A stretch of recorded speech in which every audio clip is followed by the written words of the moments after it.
Pria ini memakai earphone selama 25 jam sehari, tidak hanya merusak pendengarannya, malahan menyelamatkan nyawanya.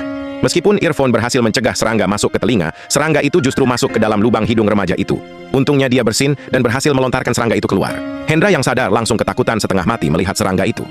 Dia segera mengambil buku untuk melawan, tetapi serangganya sudah menghilang.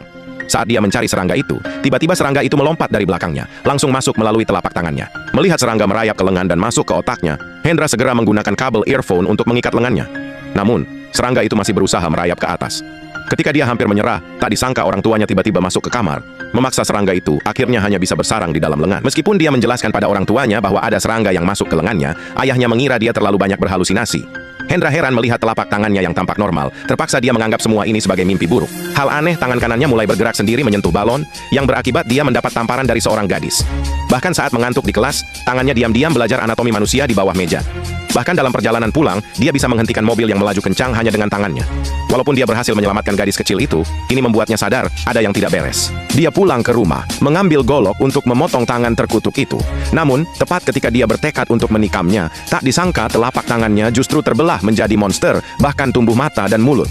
Setelah mengetahui hal terpentingnya telah dimakan, Hendra hampir mencincang monster itu di tempat.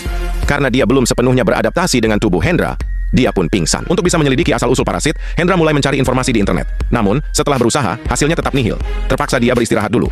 Keesokan harinya saat Hendra bangun, dia menemukan Ri Xiaoyun, si parasit, sudah bisa membaca dan belajar. Untuk bisa memahami informasi terkait manusia, Xiaoyu mulai mencari informasi di internet. Tetapi di bumi sama sekali tidak ada catatan tentang parasit.